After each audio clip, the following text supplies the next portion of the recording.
Hello, the students of class 9 of SK Foundation School. I'm your geography teacher, and today we will start a new chapter, that is chapter 8, earthquakes. Students, we all know that earthquake is a disaster. Earthquake एक disaster है, ठीक है, बहुत ही dangerous disaster है ये. Earthquakes are sudden tremors felt on the surface of the earth. earthquake क्या एक sudden vibration या और shaking और trembling movement है earth crust का, earth surface का एक movement है which take place due to the release of energy which gets accumulated within the earth. This generates seismic waves.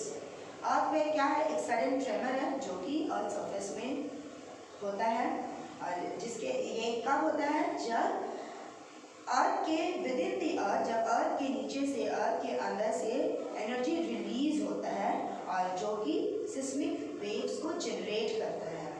Okay, it is described as an seismic event. Seismic मतलब होता है, seismic means unstable, जो stable नहीं रहता है, unstable.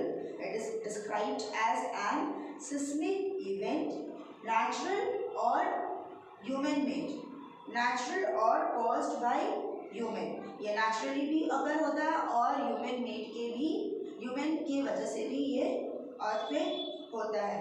So students, in simple words we can define earthquake as a sudden violent shaking of the ground, typically causing great destruction as a result of movements within the earth's crust or volcanic action.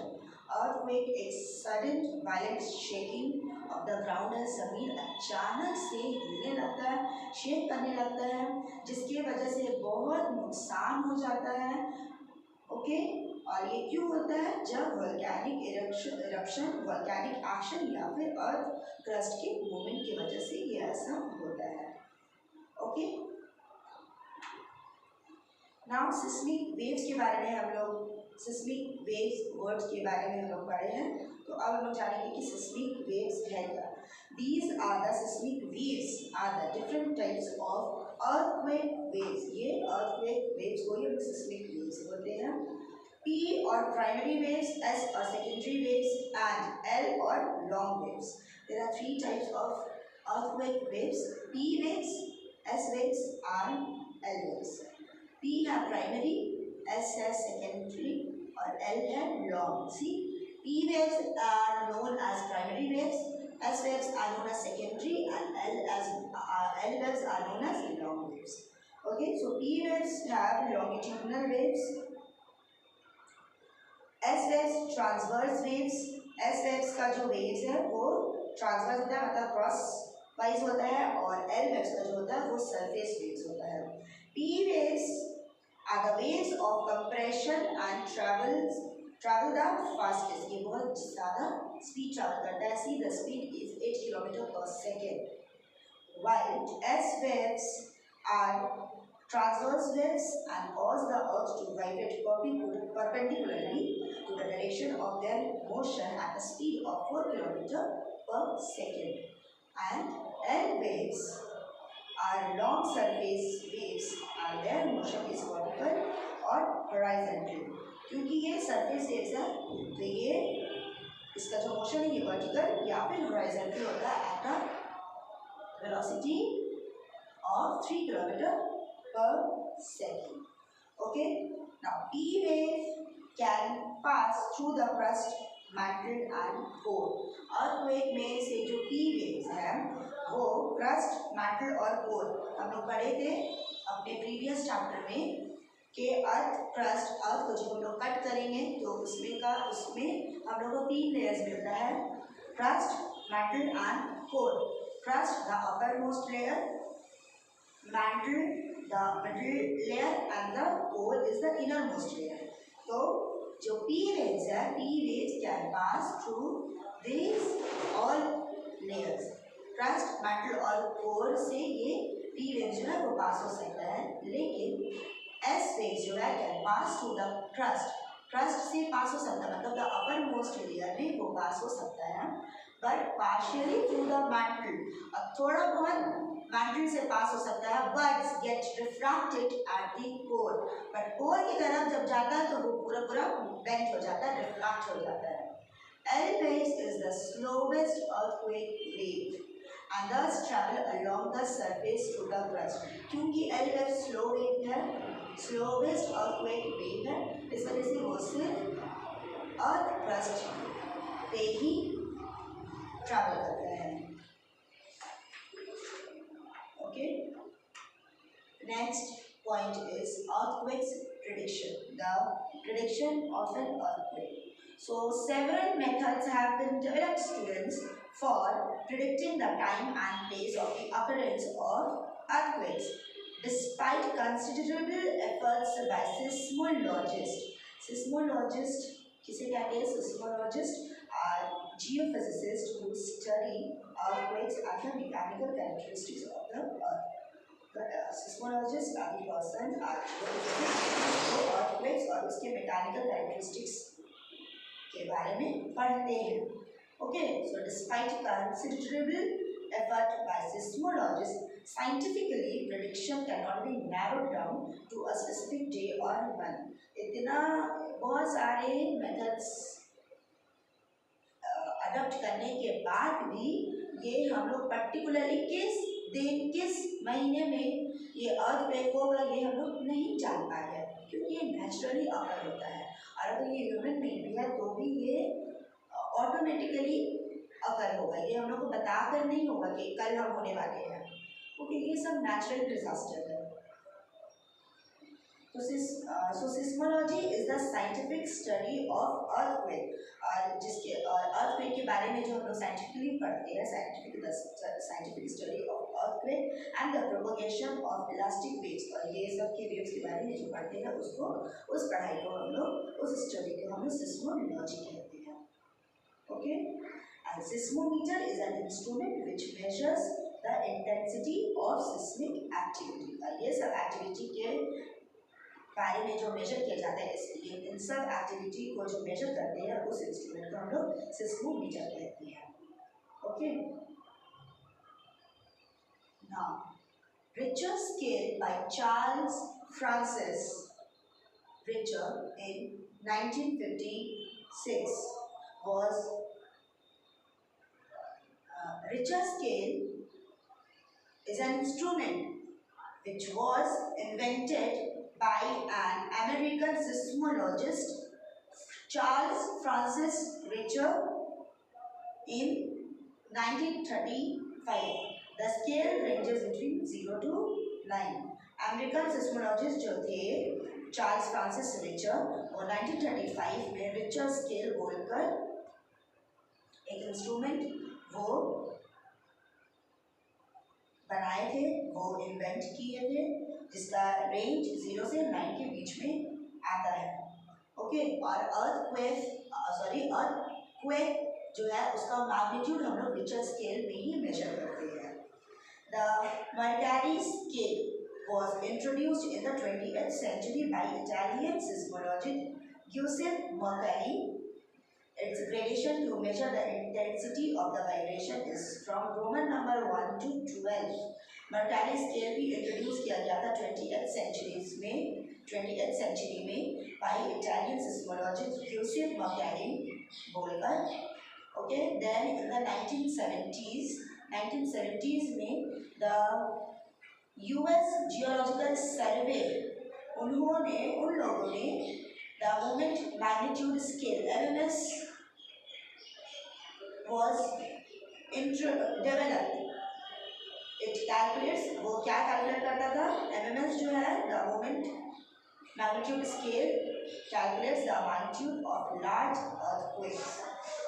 Okay, so these are the instruments which are used to measure earthquakes, the magnitude of earthquake, the intensity of earthquakes. An increase of 2.0 in the magnitude means 100 times more the destructive energy. Okay, जितना एक चीज को तबाह करने के लिए, एक चीज को डिस्ट्रॉय करने के लिए, जगह को डिस्ट्रॉय करने के लिए जितना एनर्जी का जरूरत होता है, तो जब मैग्नीट्यूड में 2.0 इंक्रीज होता है, इसका मतलब ये होता है कि वो जो मैग्नीट्यूड में जो रेंज है 0 to 9, तो जब मैग्नीट्यूड का रेंज 2.0 से बढ़ता है, इसका मतलब ये होता है कि एक चीज़ को डिस्ट्रॉय करने के लिए जितना एनर्जी का जरूरत पड़ता है उससे 100 टाइम्स ज़्यादा एनर्जी होता है जब 2.0 इंक्रीज होता है मैग्नीट्यूड में अर्थक्वेक होने पर। ओके, शैलो अर्थक्वेक मतलब हल्का फुल्का जो अर्थक्वेक होता है कुछ सेकेंड्स के लिए।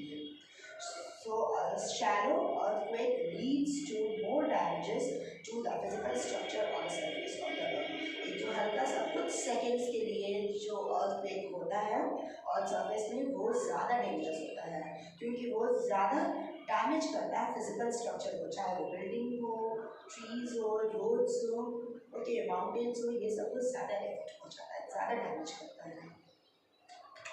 Now the causes of earthquakes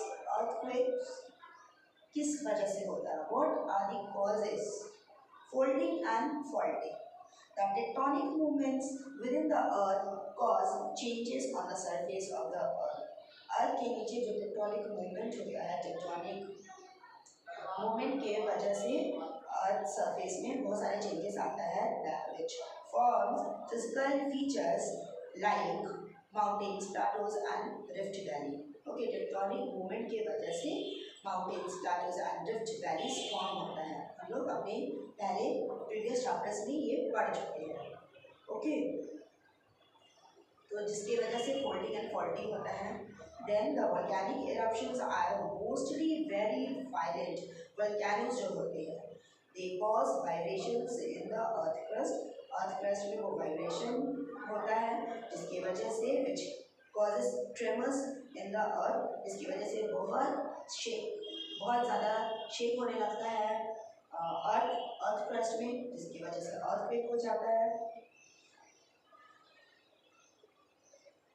Okay, the volcano named Krakatoa in Indonesia erupted in 1883 and resulted in a violent earthquake. This is the example. Plate tectonics. Several plates in the lithosphere move or slide past each other due to the convection in the magma in the upper mantle. बहुत सारा plates जो है हम लोगों के अर्थ crust में नीचे, अर्थ के नीचे इन द लिथोस्फेयर वो एक दूसरे से टकराते रहता है, कोलाइड होता रहता है। ओके, एक दूसरे की तरफ मूव होता रहता है। इट रिजल्ट्स, जिसकी वजह से क्या होता है, it results in the subduction of the crust, volcanic activities, mountain buildings and crustal folding and faulting along the plate boundaries. इसकी वजह से ये सब volcanic activities and earthquakes हो जाता है। इसका recent example ये है the earthquake in Nepal on 25th of April 2015। ये क्यों हुआ था? earthquake जो हुआ था नेपाल में, ये क्यों हुआ था? Due to the collision of the Indian plate and the Eurasian plate। Indian और यूरेशियन प्लेट के क्लैश होने की वजह से अर्थक्वेक हुआ था।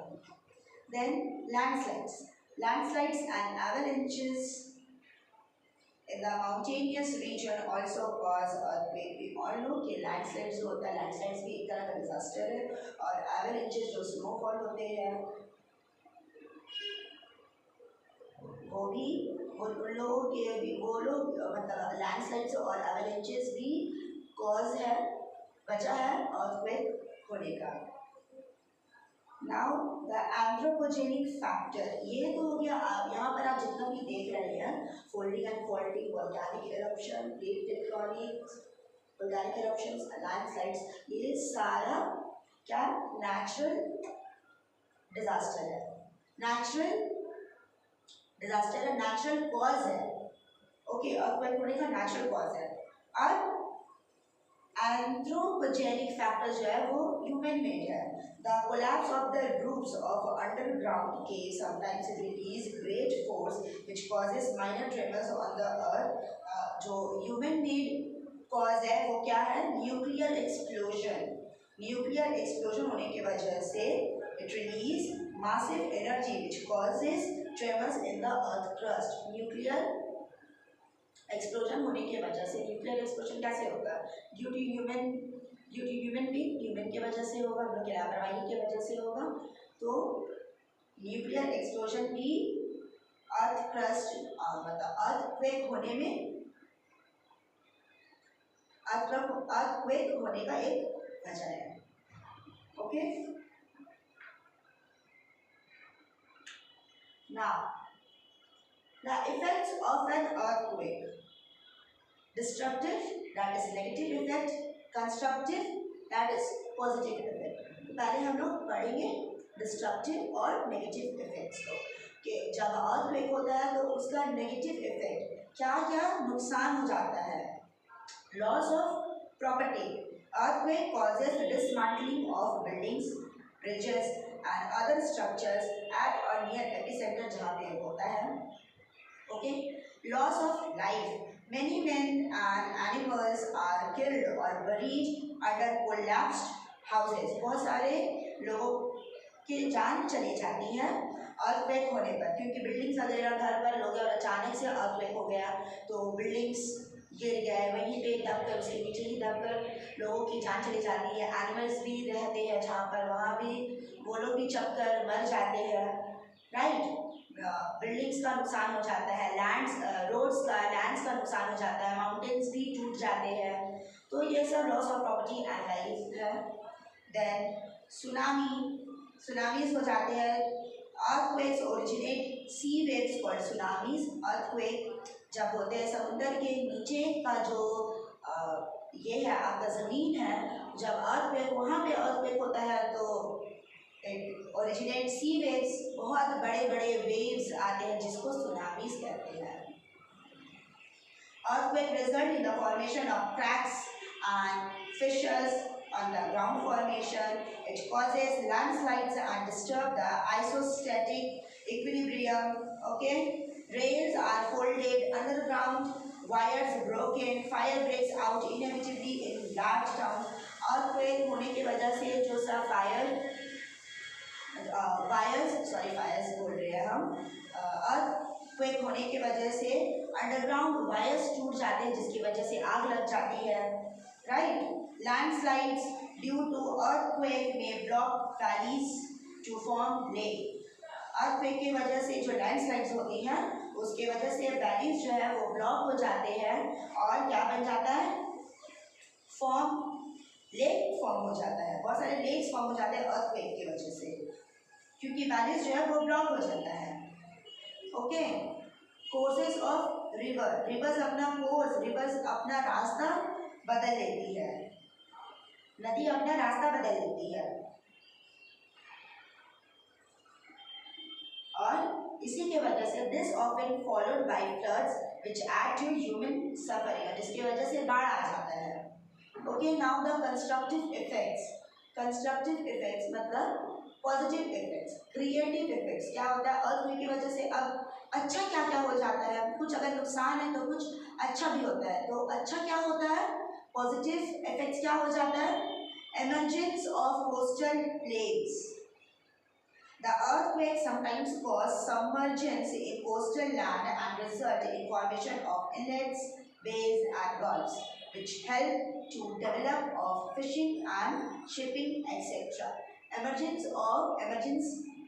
मतलब होता है राइजिंग ऑफ कोस्टल प्लेन्स बन जाता है। कैसे, The earthquake sometimes called submergence मतलब होता है covered completely with water। जब earthquake होता है तो coastal plain rise होता है और ये क्या बनाता है, it helps in the formation of inlets, bays and gulfs. Okay, and these coastal plains can become fertile with a deposition suitable for cultivation। ये सब कोस्टल प्लेन्स जो है वो फर्टाइल हो जाता है और कल्टीवेशन के लिए हेल्प करता है। Sometimes the earthquakes cause emergence of coast and bring fertile shore out of water to give chance to develop crop production. Okay, the earthquakes cause formation of hot springs which are very useful to people when the conditions are favorable. Okay, when the conditions are favorable, the superheated steam and water is called hot spring. From the underground volcanic region reaches the surface of the earth, and this results in the formation of geysers and hot springs, and this hot springs have medicinal value which are very useful to us. These areas usually become यहाँ के areas usually become sources of geothermal energy which are non-exhaustive.